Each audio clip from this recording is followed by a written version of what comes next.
Hey everyone, Travis here. I am joined by Slasher, who has been resurrected from the dead, as well as Hunter, who people know does Roundtable, the award-winning show produced by On Gamers, CBS Interactive employee, and I've brought these two people together so that we can talk about some breaking news that just happened and get some reactions going to the fact that Twitch has announced that, Twitch and GG have announced that GG has been purchased by Twitch. GG being Good Game, which is the company owned by Alex Garfield. Slasher, you should actually be the person announcing or saying what GG is, because you probably know more than anyone. Yeah. So what's GG and what's their relationship with EG and Alliance? Well, thank you guys for having me. Welcome back to explaining all things about esports at CBS Interactive. Good to refill that role for you, Travis. I feel you're not. This isn't. We've not hired you. Yeah, I know. I want anyone to think for this guest star. Guest star. Yeah, yes. I feel like we're missing a certain English presence in here, which makes me. Where is Richard Lewis? I just don't know. Oh, it's not the one I was talking about. Okay, but yeah. So today, this is very big news. A Good Game Agency, a lot of people probably do not know, is run by Alex Garfield, who is the CEO. The agency was created to run management for brands, Evil Geniuses, and Alliance. Most people associate Alex Garfield with being the owner of EG, which he, that's his legacy. And if you read the statement that he writes on the site about why he sold the company to Twitch, a lot of it is him and going through life and being with EG and seeing EG grow as a brand and as a team, and as he managed them and got them sponsorship over the years. And in the last 2 years, he's extended that to other ownership of other teams, most notably Alliance, who won the International 3. That was kind of their the breakout year. Then also being in the League of Legends LCS, and now that is extended to Team Tinker in Dota, and most notably CLG, who has joined the agency along with Kelby, I guess, which is Kelby works for him now. Yeah, so this is a lot of it. How I say, I guess, sort of, is because Alex Garfield has tried his best. I'm not sure if it was intentional, because I've had many discussions with him about going into this, about keeping this relatively low key, about how Good Game Agency operates and about how it is the ownership of these brands. And that is what caused all the confusion with League of Legends and Riot and LCS and having to have different owners. And this entire thing is directly related to what he has done. And he's never really talked about it, even with the recent acquisitions of the new teams and CLG for such a, we all saw that Kelby went to Good Game Agency, but there was never, large implications, of course, what this means for the industry. So Good Game Agency itself, before the Twitch acquisition, was already in a precarious position regarding how Garfield has gone about this. Riot, rules they enacted almost again specifically for Garfield and his ownership, and there have been rumblings that Valve is not exactly thrilled with him potentially owning multiple teams. He even lost out on Team Secret, which would have been his, and there's been rumors of him going after other star players before in Dota. That could have been a monopoly of 6-7 teams. So already the Good Game Agency and how it is run is great for, he has done a great job for those players and for his management. He really has not taken any investment money from any companies, does not owe any investors. The players, it is true that those were the highest paid people on the entire organization. The players made more than Garfield made in salary, and that's how he always run this company. So the players that have been associated with it, it's always been great for them. They are well taken care of. So if we're talking about how we want players to succeed, and for the only way for esports to work is if players can make the money that they should, because that's what we all watch, and that's why we're all here for esports. That's a very good argument. At the same time, Good Game Agency was already complicated, and now it has gotten to a new level of complication regarding conflict of interest in a lot of ways. Okay, well, let's back up, because there's a lot of information. I know that there's a lot of there's a lot of confusion around GG, which is what you're pointing out. One of which, by the way, I'm going to do my friend Kelby a favor here, because I always wanted to call it Good Game Agency, and he's always like, no, it's just good game. It's just GG, not GGA. So clarifying that. But first off, let me ask you a couple questions, Rod, just to clarify. First off, does Good Game own Alliance and EG's League of Legends teams? No, he does not own the teams. The brands are licensed out to different owners, one being Brian Cordry for North America, and then Alliance is Jacob Anderson, which is also known as Malik, who most notably Dota player. He is the ownership of Alliance and for the league side. And so whenever people, there's some of the immediate reactions from people over on Twitter and from the League community was like, oh, this must mean that Twitch owns 4 or 5 different League of Legends teams now, or something along these lines. Or, you know, like Twitch now owns like CLG, EG Alliance. That is not the case, correct?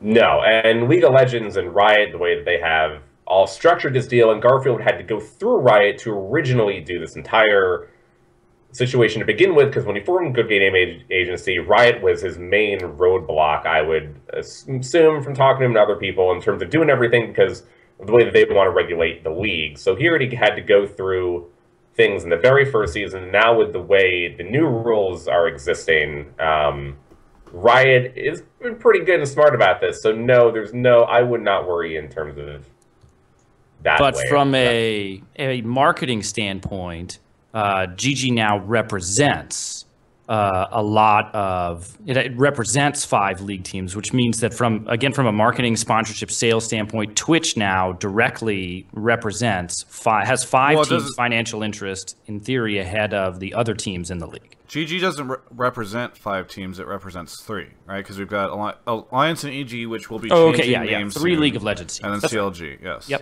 Yep. And it's so indirectly now, or by relation now, Twitch has those 3 teams have a greater financial relationship with Twitch, the streaming platform that they nearly all use, than Twitch has with the other teams like TSM in the league. And we'll dive into that in a second, but just also to establish this other stuff, what other teams? So GG does actually own, besides the League of Legends teams, it does own all EG and Alliance teams across the different games like Dota and Counter-Strike and all that stuff. Yeah. And StarCraft players. And then I understand also that they own other teams like Tinker in Dota. Yeah, well, representing. Do they not? Oh, so they don't own Tinker, they just represent. They don't.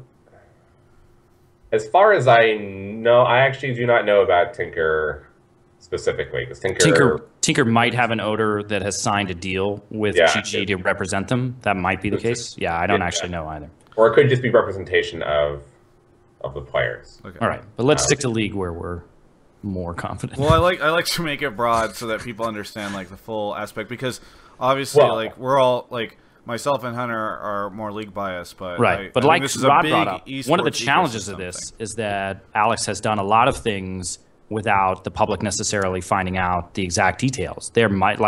He might have secretly sold ownership of EG, the StarCraft team, to somebody while he continues to represent them for something, or something like that. I mean, I don't want to get into speculation, but one of the problems is a lot of this stuff has been in the gray for a long time. Yeah.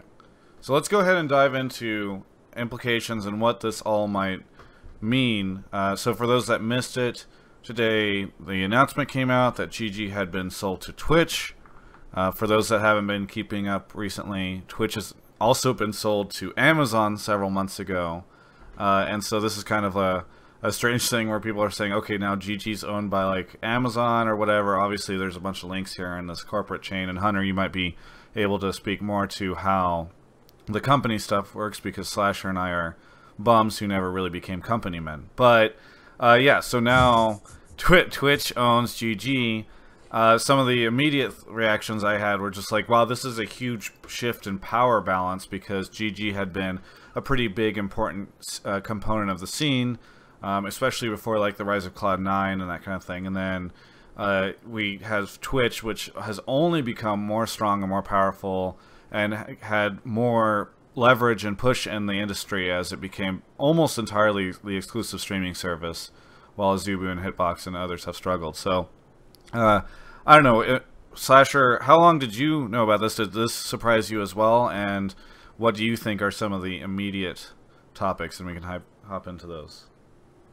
Yeah, as I've been away a little bit, and this was a a surprise to me. And let me just state outright, this is pretty much all speculation, as we have not, or I have not. We don't know anything. Yeah. Yes, tried to find out some of these answers. I mean, immediate things that come to mind are, well, of course, congratulations to Garfield. I mean, I've known him for a very long time. He has built all of this up, and, you know, it's been a lot of hard work from him, from knowing him from the very beginning, and, you know, for his being around the Canadian Counter-Strike team and being through those days when that was the third-rate North American team beyond 3D and complexity, and seeing him have to grow his business to what it is now, it's very impressive. So for that, you know, that's kind of my first thoughts. And then we talk about a larger picture.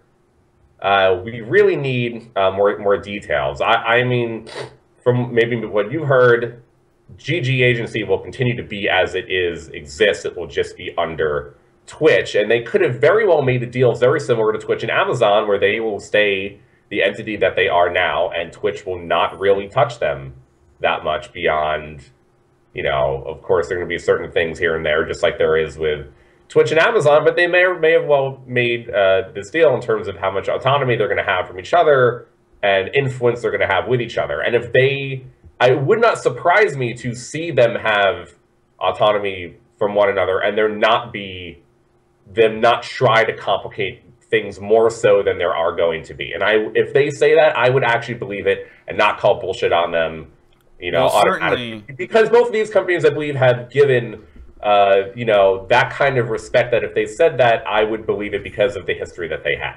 Well, and certainly there may be autonomy, but we're never going to see another EG or Alliance player streaming on a Zubu or Hitbox or anything like that. That's for sure. Yes, that's an immediate implication, is that the relationship between Twitch and prominent League of Legends teams and esports teams has grown tighter to the point of like maximum security. Twitch, probably not out of fear of Hitbox or Azubu, has tightened its grasp even more on some big esports brands, and will, you know, certainly lock that in. Anything that GG represents will be streaming on Twitch. That's good for Twitch, I presume, and gives them more leverage to say to TSM or other teams, come stream on Twitch, make a deal with Twitch. Not only can we give you our giant streaming platform, but we have sales agencies that can work to get you more sponsors and more money out there from here. Yeah, one of the industry people that I had spoken to right after this to get a reaction was talking about how there's the potential that perhaps this was simply Twitch securing like talent that they don't ever have to worry about re-signing again, because, for instance, you know, GG has a lot of big names and big streamers, and perhaps every year these negotiations were coming up, and these negotiations would have become a bigger and bigger thing as esports got bigger and as GG grew and had more people underneath them. They no longer ever have to worry about negotiating, in my mind, with these players and these teams and all that kind of stuff, or even just strictly with Alex, because now he's just, I mean, assuming he's sticking around, now he's just going to be working there. So either way, like they've just now secured everybody at GG or represented by GG and everyone else going forward.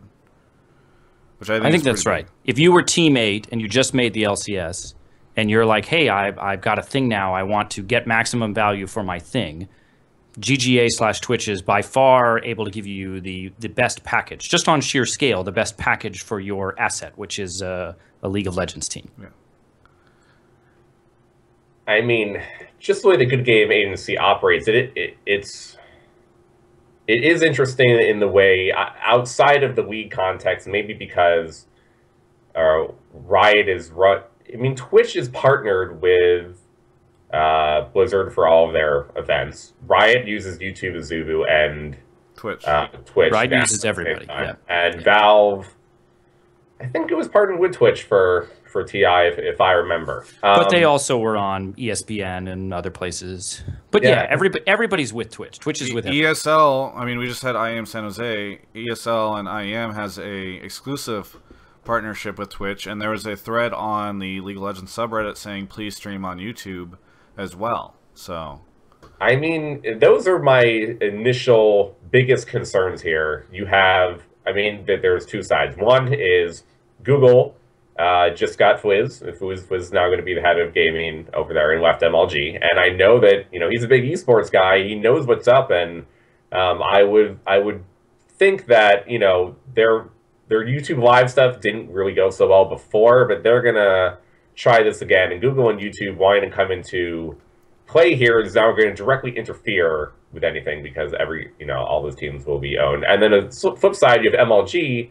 which I guess since Call of Duty is owned by that league, and that would be the immediate thing you could think of. But then it would be just the Good Game Agency not wanting to go after teams that are in the Call of Duty League. I think this might maybe just hurt the players the most, because then Garfield will not want to go for players that would have any other interest than having Twitch. So someone like Fnatic and their team, he would never want to work with any type of other management that would be against Twitch, and that would hurt the players from whatever teams that they're other associated with, in terms of him wanting to kind of work with all of these different management. I mean, he's currently ownership of some brands and now partnered and managing other brands. Like CLG is still owned by Hotshot. I'm assuming that's the owner and his mother or something. But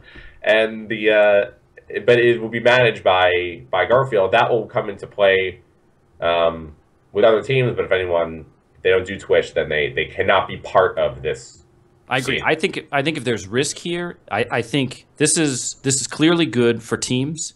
They now have an even bigger organization that they can sign with to represent them and get them deals.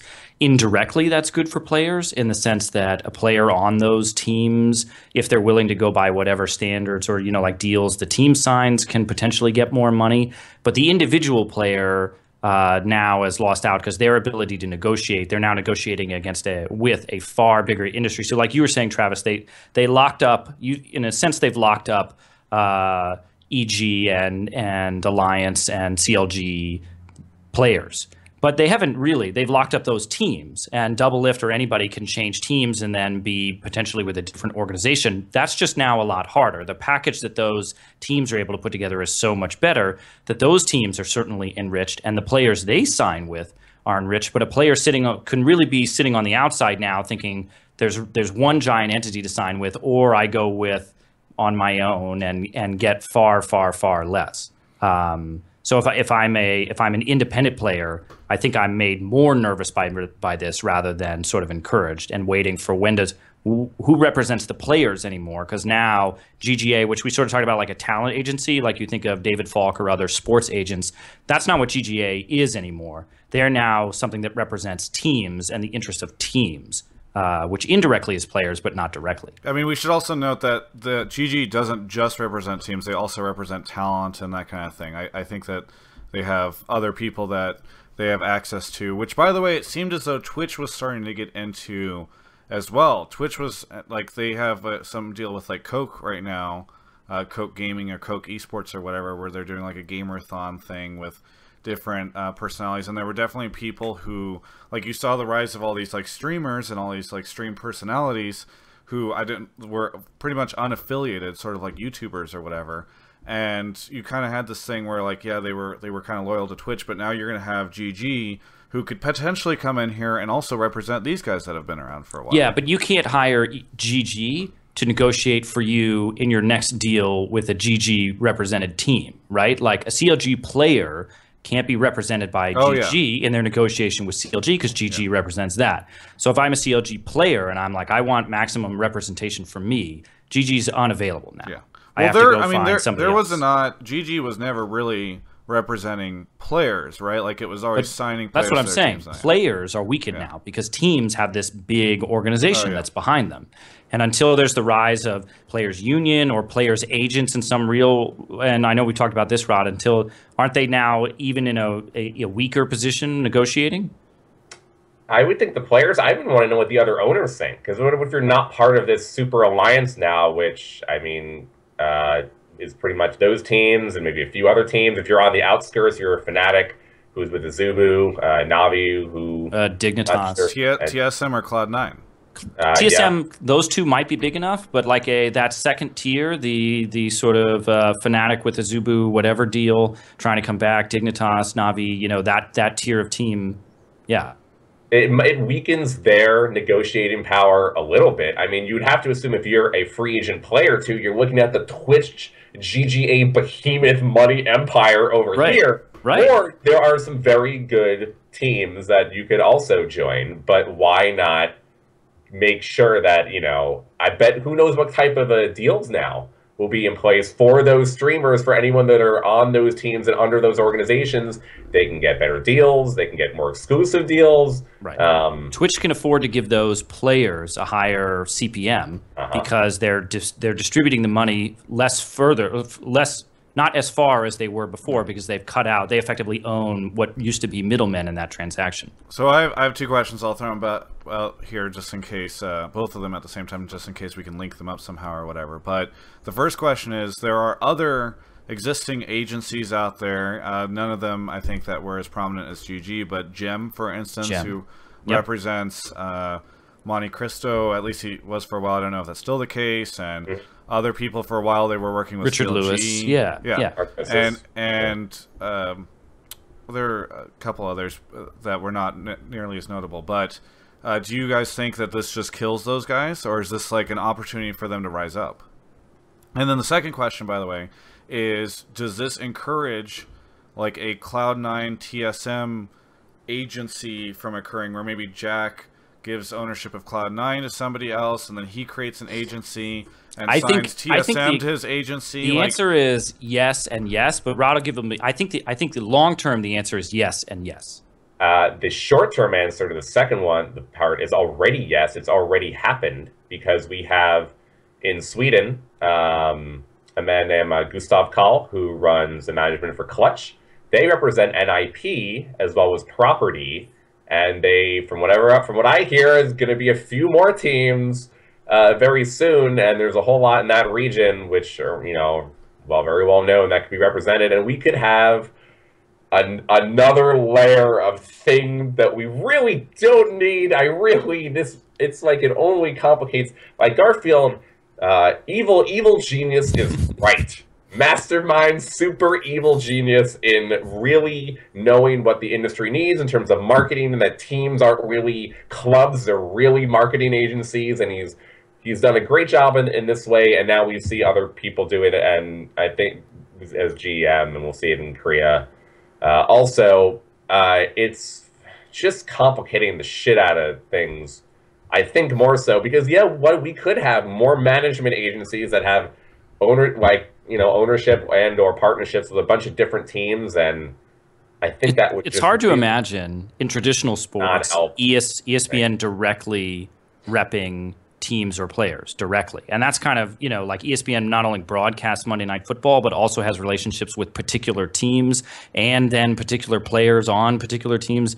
That situation wouldn't happen, because it seems like there would be tons of conflict of interest in, you know, does Twitch want to maybe slide more viewership towards its teams? That seems unlikely right now, but as things get more and more competitive, those kind of conflicts could come into question.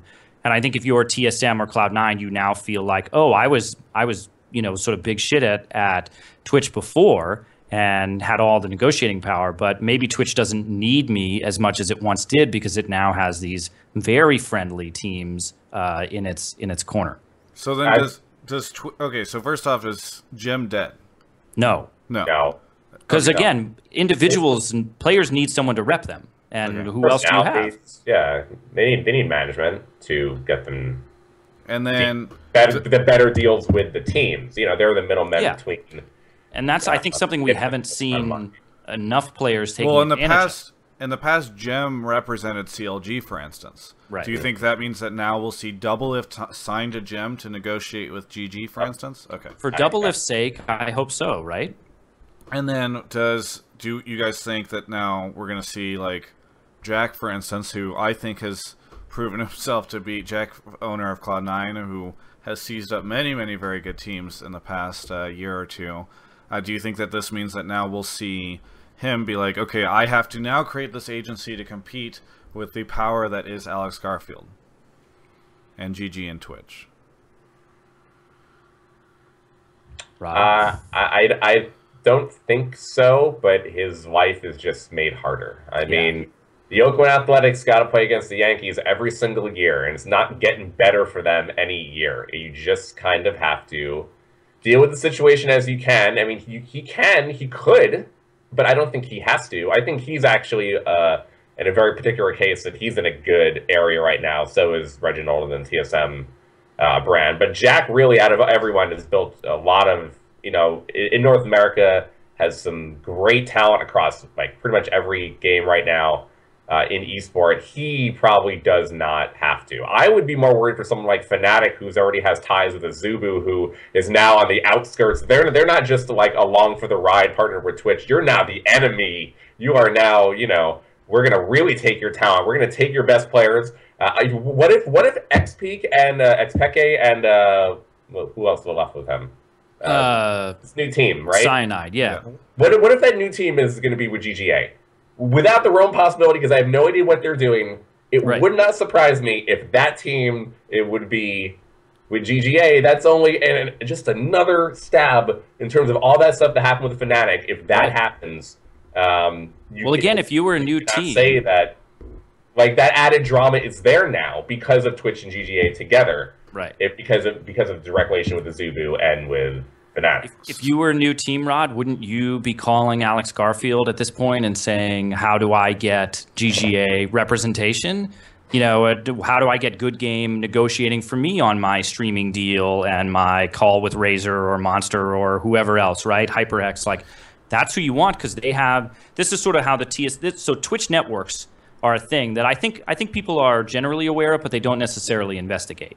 And so someone like NightBlue3 joins TSM, and you think like, oh, is he a sub? What does this mean? What it typically means is just that they're joining the TSM Twitch network, which is just economies of scale. TSM can negotiate a better CPM because they say, hey, not only do I have my 5 players, but I have these 10 other people, so we're 500,000, views a month or whatever it is, and we get more money for that reason. GGA is now like by far the biggest person. They say, we've got all of this stuff. And if I'm a new person, I'm like, how do I get the most for my stream views? How do I get the most for my Razor deal? You're going to call GG and say, please take me on. We'll give you whatever the requisite percentage is, because I get so much more money from having you represent me than I do doing all the work on my own. It's worth noting, by the way, as well, that like not only for examples of this, especially I imagine most people that watch this will be League fans.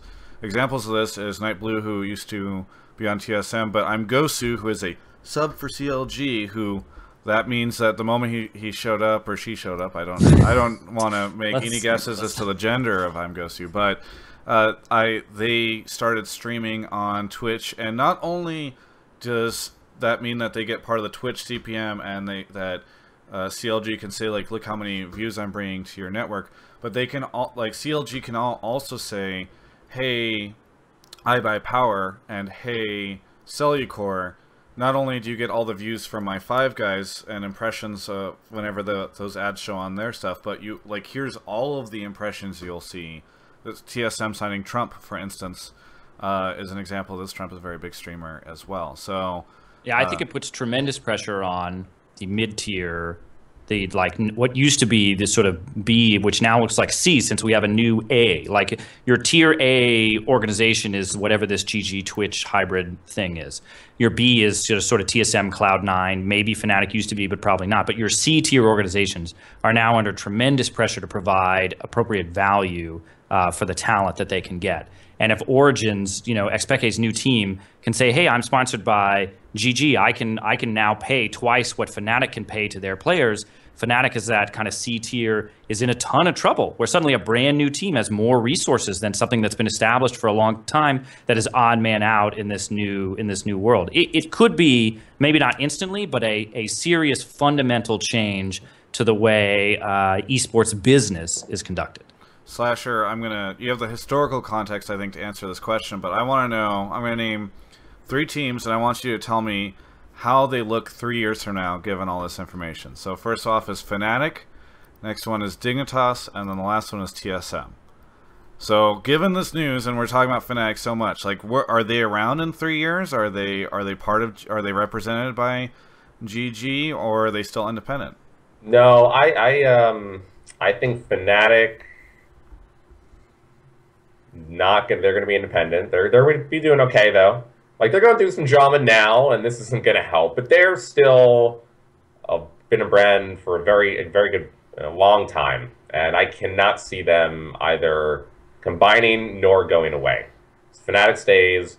SK, same thing? No, SK has more problems, but you know what?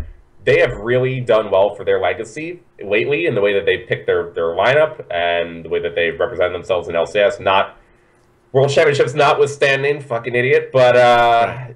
Yeah, their post-Ocelot life has been better than I think everybody suspects. And that's on the ownership, and I think that SK's, has not been the greatest team ever made like they were back in Counter-Strike in 2001, and they're getting back to that level with LCS. So I think they will not join and also be okay. Odie, I also cannot see joining this Good Game Agency and also doing okay for himself. I think Odie has done a very good job with Dignitas. And who's the last one? TSM?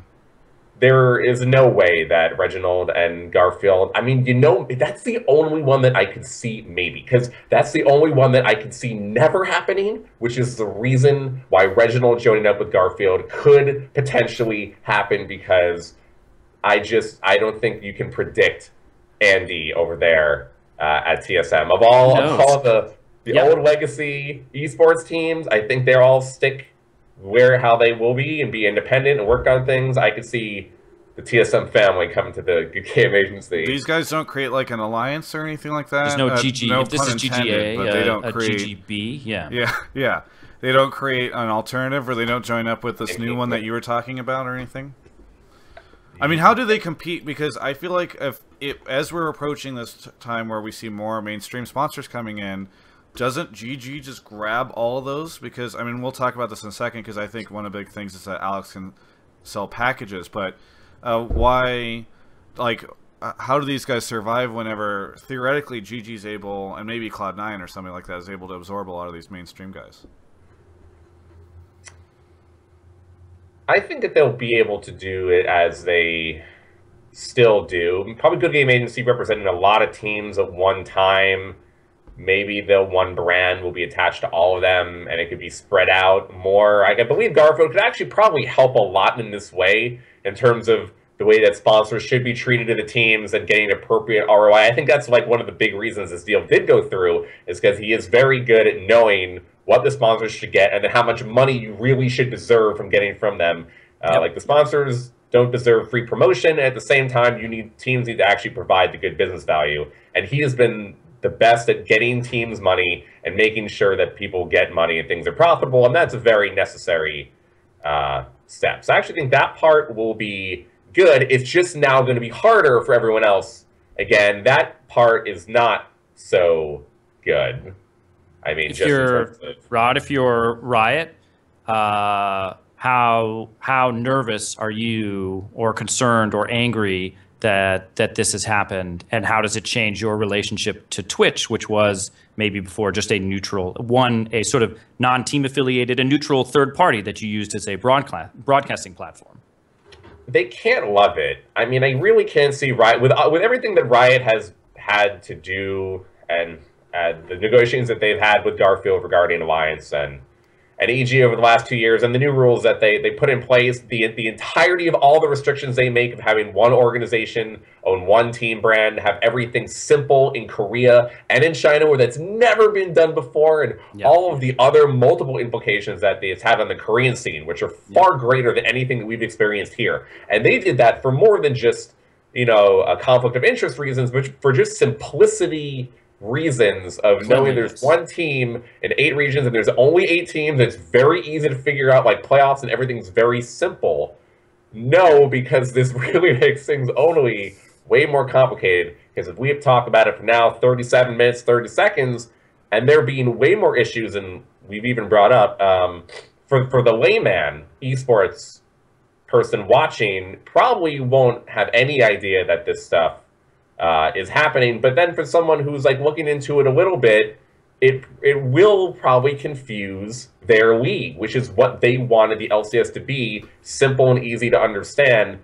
I mean, people will now get that they're partnered with Twitch and it's only a streaming broadcasting thing, but Riot does do things with YouTube and Azubu. Azubu was a big sponsor of Riot in in season 3, and it wasn't like that for the last season. But they're still they have good relationship with Riot and YouTube. I mean, I do not know the insight into the future of YouTube, but Fliz just being hired there, and another Optic J, I think, also being with him. These guys know esports. They must not be. This does impact them, and YouTube is still a big entity that would want to work with Riot, and I think this will kind of... See, I think that this is even broader from Riot's perspective. Okay, previously in my mind, Riot was top dog in esports across everything, right? If we look at things in terms of who had power and that kind of thing, and pull and leverage, Riot had the most... Like, Valve, and this is... I'm not saying this is because... that it wasn't possible for somebody like Valve or Blizzard to show up, but Blizzard is playing catch up after missing their own boat back when Twitch started being a thing and StarCraft 2 started doing stuff, and Valve seems to be like they're in this weird place where like we don't want to get involved with this stuff, and then like there's like cheating and all this like crazy stuff happening, so they're getting more and more involved. But to date, Riot had been working with all these teams, still the biggest esport in terms of viewership and that kind of thing, and had their own league, so they were the people that they were previously the guys that were bringing in Coke and American Express and all this kind of thing. I think more than any other entity, they had the most power in esports and in the industry to make changes and to fight and go head to head with people. Twitch now and GG, I think that this is potentially the first time that Riot has a equal rival in this for many, many different reasons. I think that these guys are in a position now where they could, the agency or the organization, especially with Twitch, could, if there was something where the teams, like, imagine the LCS contract story that you put out a year ago, Slasher, came out now. How's Twitch going to feel about this, and how's GG, and aren't Twitch and GG going and knocking on Riot's door over in Santa Monica and saying, hey buddies, we gotta talk?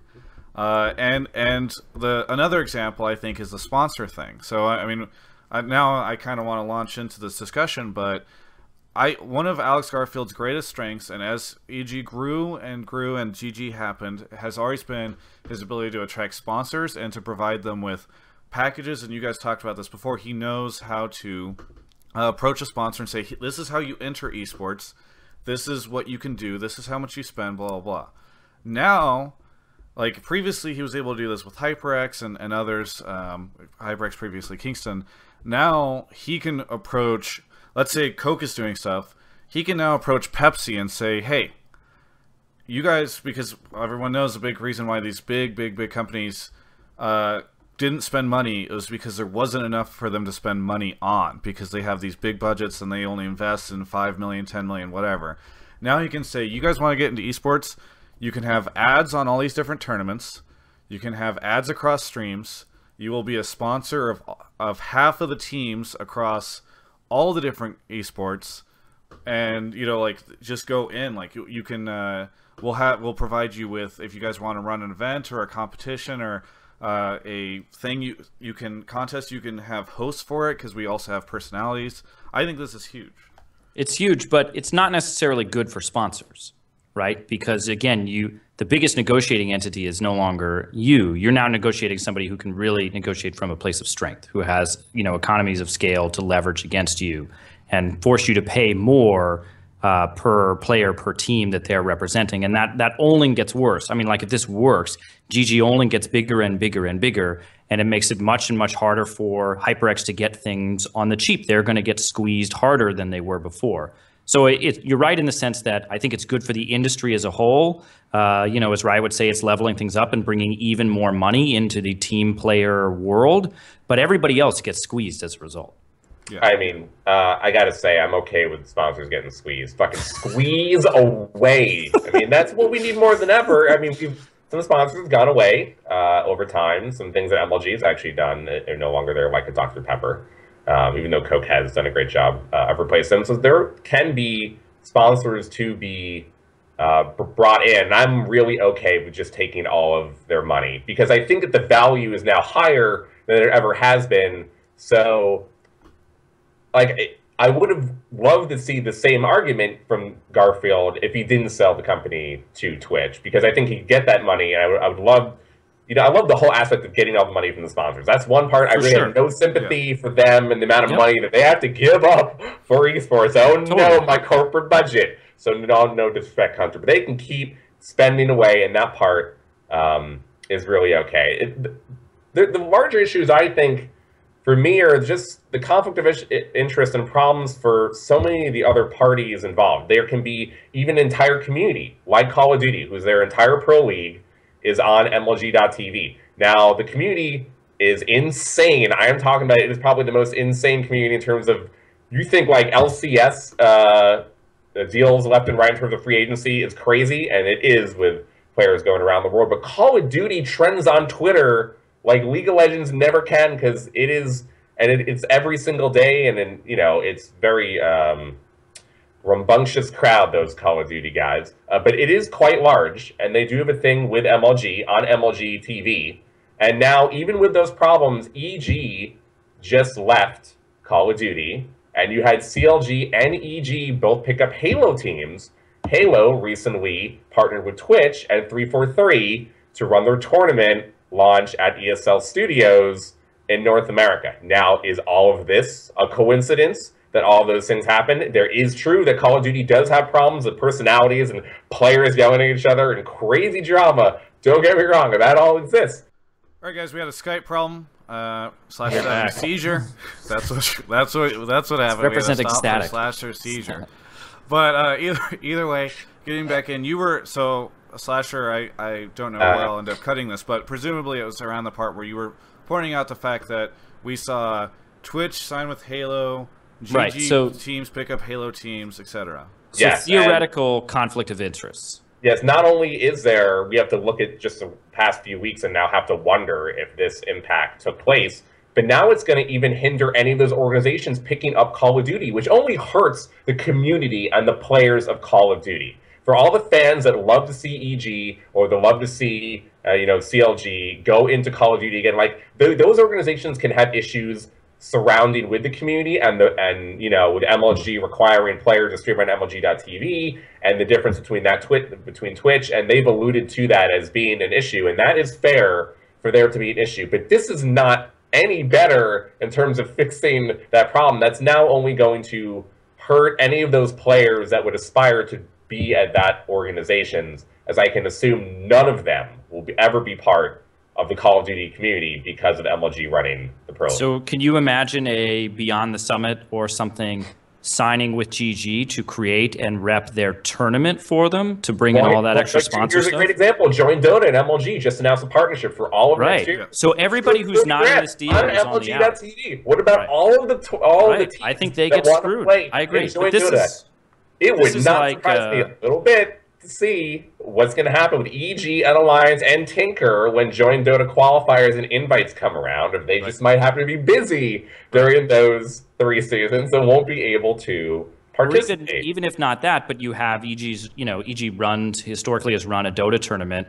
If that now has the resources to actually not go to the other ones and create the premier Dota tournament, you might finally see the consolidation that everybody in the scene has been both dreading and hoping for, to create the thing, because there's just so much more money. This is much like Amazon buys Twitch. Twitch wasn't just bigger, it's now bigger with a gigantic pool of money to mess around with. This is what has happened now. EG's not just bigger, it's bigger with a gigantic pool of money relative to its competitors to mess around with. And if it wants to spend it on freezing out the people on the outside, that's something it can afford to do. But that's not good for the industry. And I pick MLG because they hadn't done Dota in a while, which you could say is part of the more core esports industry. I mean, they do their Anaheim event, and they had League of Legends there, they've had Dota there, they've had Call of Duty and Smash and StarCraft. Now they're going to be redoing a huge Dota league. They're going to be doing Call of Duty and their Pro League seasons for the last 3. I'm going to assume they're going to do something with Smash, and it would not surprise me that, again, we will see StarCraft at an Anaheim or League of Legends, during the year. I mean, who knows? I mean, Riot probably is the least one to do it, but there's still 4 or 5 other huge games with players across all of those teams that play in all of those championships, that have been to all of those MLG events, which are all going to be streamed exclusively on MLG.tv for those weeks and for those weekends. It would be a shame if we saw the, complete removal of all of the players and teams from those games. I don't think that they would do that because of the backlash that would happen. Right, and but they might exact. That's not possible, but if we're speculating, which is what the whole part of this show is, that could be something that we could see. I would guess we'll certainly see them exact their pound of flesh for showing up at effectively a competitor's tournament in a way that they never did before. Yeah, so this brings up the final bit of discussion as we wrap this up, because it's gone on for so long. But I do want to point out, like, with MLG TV, we've talked about so much of what this means for GG and what they can do, and within the context of Twitch. But what does this mean for Twitch against Zubu, Hitbox, MLG TV? I mean, there seems to be an ever-growing number of streaming services, Dailymotion even, that are trying to do the stuff. Are they just dead in the water now? Is YouTube? I don't think they're any deader than they were. But it only and that's not. But the gap was already huge. Like, you're not going to kill Twitch. No one was going to come in and kill Twitch with some feature or lineup. But I think this even more secures their spot as that sort of behemoth gorilla. Like, it's just like, I think of it like MMOs. WoW's just bigger than everybody else, and trying to take them head on is just a waste of time. You need to figure out how to be the EVE Online, not the Star Wars, Old Republic, and then you're dead in a year, or these other kind of games that go straight in, Rift, that sort of stuff. So I think Hitbox and Azubu have to figure out how to be different and niche instead of trying somehow to be mainstream. I mean, you say that this doesn't make them any more deader than they were before, but I mean, we just discussed how potentially teams could be pulling out of MLG's events, which is also, MLG running their MLG I put in a different category because they like Azubu and Hitbox don't run events. They're just a broadcasting platform. MLG is its special disaster. From those 5 though, it really is 3 different categories. One, Hitbox and Azubu were built, primarily around esports. They could try to say it's around video games or whatever, but same industry, directly competing where the own left off in terms of the way that the competition is. Yep. MLG, at least, and they have their own issues with the amount of investment and the way that they're positioning the company, but they still have some directive, at least in the way that they made the deals and the way that they've put themselves in only getting certain personalities, waking up with a lot of YouTubers, not being a mass market stream. They have a specific goal with MLG TV, which at least is different. And then you have YouTube and Dailymotion, like with those platforms, which are already other platforms that do other things that are traditional video services that I would think have a bunch of money. Of course, YouTube and Google have, billions of dollars, and they must be kind of salty over the whole Twitch losing acquisition to Amazon. And Dailymotion is a French company, and I would assume, they got some deep pockets. They have more room to kind of mess around and be I think that's right. The direct competitors. Azubu and Hitbox have the biggest problems in terms of figuring out what they want to do, and MLG is kind of right in the middle there, where I actually like how MLG has done the way that they've done things and with their own platform and the way that they've gone about it, even though they're going to have issues now that there is some good side to all of these problems here, is that it will probably force people just to get more money, in terms of everyone's going to have to get more money, because if you're not, you got to compete with Garfield's getting all this money, and he might raise it where we're going to have a little bit of a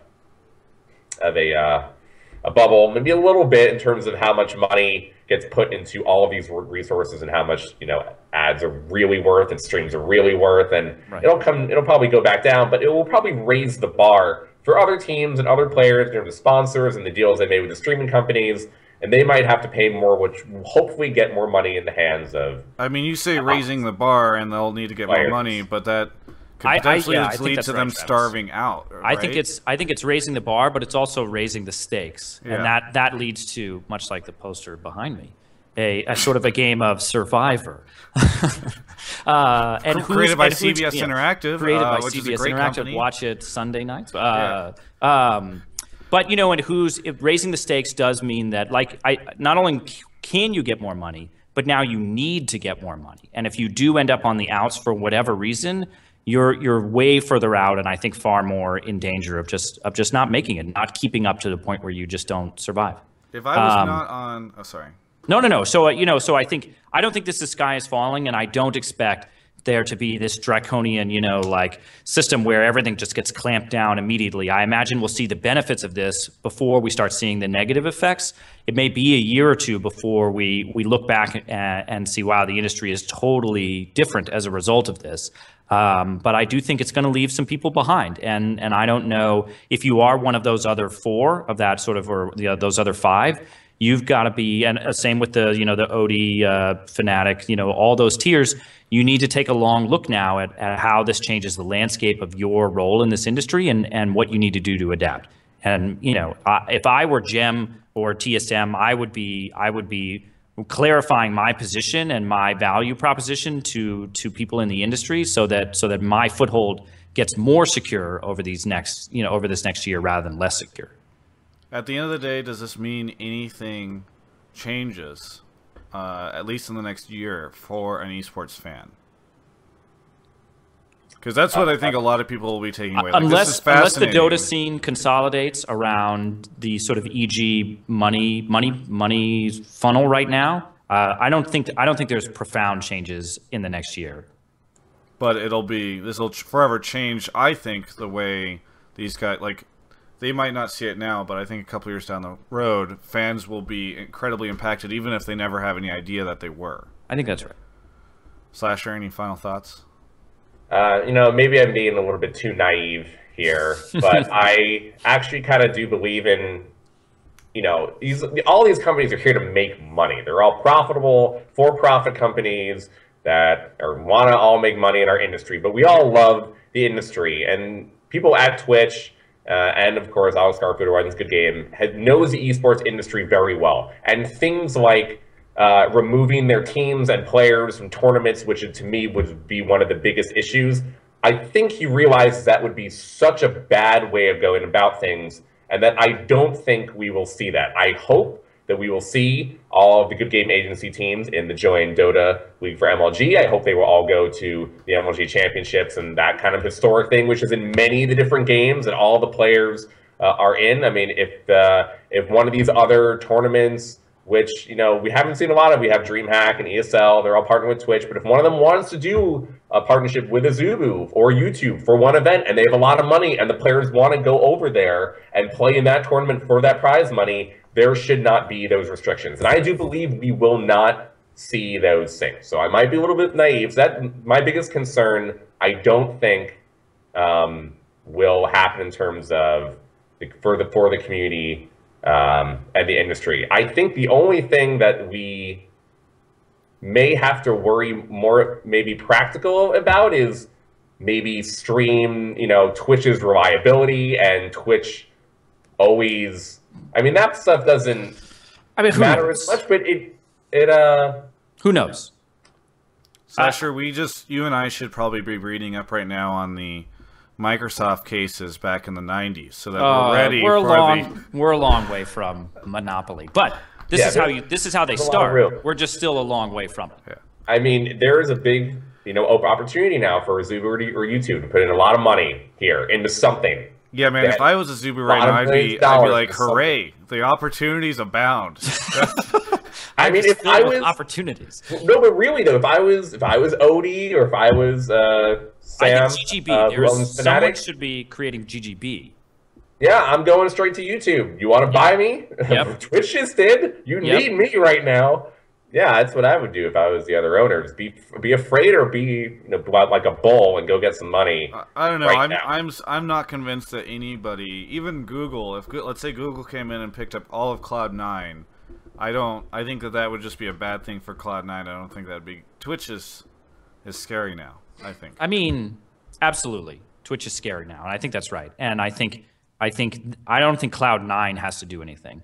But Dignitas, Fnatic, that other tier, they need to think really hard about what this means. And I do think some of those legacy organizations will get frozen out over time. It's not nothing this month. Dignitas is going to be just fine. But a year or two from now, we may see a lot of changes. And I think we'll look back, and this is a big day. This is a big day for esports. Well, anyway, yeah. No, I think that's a good way to sum it up, because I think a lot of people, this will go up, and a lot of people will be like, oh, I don't know. But I think hopefully we've summed it up. For everyone, thank you so much for watching our panelists tonight, including myself. All of our Twitters underneath. We've got Slasher Hunter making the pose of the poster behind him. The Jeff Probst. Yeah, exactly. Slasher, are you back in esports? Has Good this talk awoken about the behemoth? Who knows?